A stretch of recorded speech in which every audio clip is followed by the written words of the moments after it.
what was holiest and mightiest of all that the world has yet owned has bled to death under our knives. Who will wipe this blood off of us? What water is there for us to clean ourselves? What festivals of— But wait, was there something that we could have done? Is it possible to make the teleporter always pick you? To begin, we need to understand the speed limit. Before a teleporter takes you, it runs several tests to make sure that it should teleport you. Most of these checks are things that we can't influence, such as, do you have the intel on you? Are you on the same team as the teleporter? But one of these tests is for your current velocity. If you have a velocity higher than 5, the teleporter will refuse to take you. For reference, this is basically standing still with a bit of leeway. The heavy, waddling around with a revved up brass beast clocks in at 40. A scoped-in crouching sniper is 26.67. And here's 4.99 velocity, the highest possible legal speed. But this 5 velocity check is important, because while we can't force the guy fighting you for the teleporter to press his movement keys and move around, we do actually have a way to force people's velocity to increase. Whenever you're too close to someone, the game applies a force to push the two of you away from each other, decided based on how much the two players are intersecting. If you stand perfectly inside someone, you would get pushed away with about 80 velocity and around 16 velocity if you're crouched.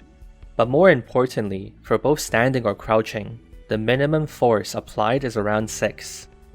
This means that since the teleporter has a 5 velocity maximum, if you nudge your rival, you can guarantee to invalidate him from the teleporter. So we've successfully invalidated our rival from teleporting, but we've created another issue in the process. The separation forces are applied perfectly equally, so anytime our rival is invalid, we're also invalid, bringing us back to square one. We need to be able to nudge them, then somehow negate the velocity we incur from being pushed back to create an advantage we can use. In source engine games, whenever you stop moving, you don't actually stop instantly. There's a small period of deceleration that you can negate by briefly moving in the opposite direction. If you're moving to the right, quickly tapping left will bring you back to 0 velocity much faster. So along the same line of thought, if we walk into our rival, then tap the direction counter to the pushback force to quickly reduce our velocity before they can return to the acceptable range, we've successfully invalidated our rival while being valid, right? It turns out, this stupid strategy actually works in-game because the teleporter only needs you to be under 5 velocity for just 1 frame. Since the teleporter takes you as soon as you even for 1 frame dip below 5 velocity, you can basically stutter step nudge your rival. You simultaneously get to constantly try briefly qualify to get teleported, while maintaining their speed as too high to teleport. So this is how the metagame plays out. If you can get on the teleporter before your rival, counter-strafe as you step on it to reduce your velocity as quickly as possible. Hopefully you're fast enough to get sent through before they can move you.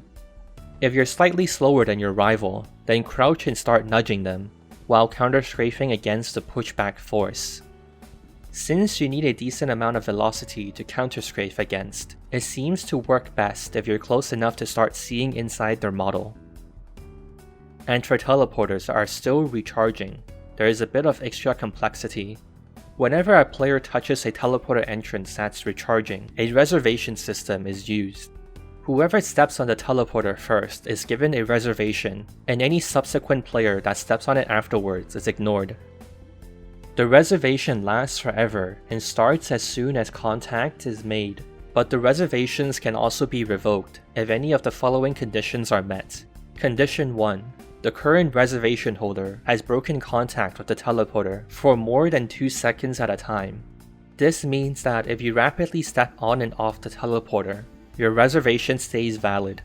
But if you step off and don't return before the 2 seconds are up, your reservation gets cancelled. If the cancellation happens before the teleporter finishes charging, it assigns a new reservation. Otherwise, if it's done charging and ready to send someone, then new reservations will not be granted. Condition 2. The teleporter has been in the ready to teleport state for more than 3 seconds. If the teleporter has finished charging and hasn't been used for more than 3 seconds, then it will discard any active reservations, and anyone who touches the teleporter is eligible. Our nudges are definitely not powerful enough to block people from going somewhere, so condition 1 is off the table, but we can just keep nudging them for 3 seconds, forcing condition 2 to activate. So if the teleporter is still charging and your rival arrives first, you just push him around for 3 seconds so he can't go through and his reservation expires. Then continue with the plan as normal. If you arrive first to a charging teleporter, or want to counter this nudging strat in general, your best bet is to basically do the same thing back. Counter-strafe against this counter-strafing, and pray to God you hit less than 5 first.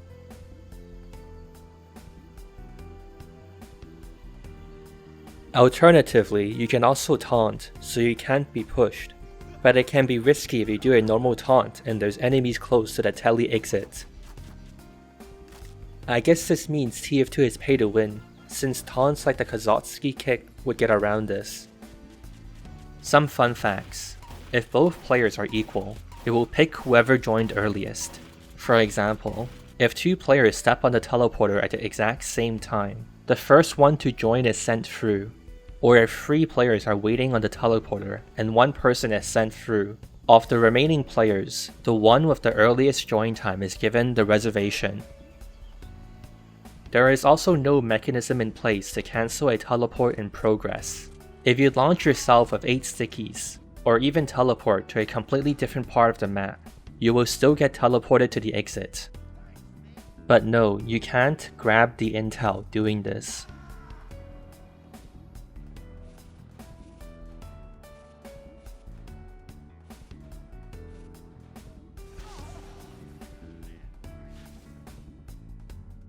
I think that different things motivate different people, and for me the most important thing has always been take from others.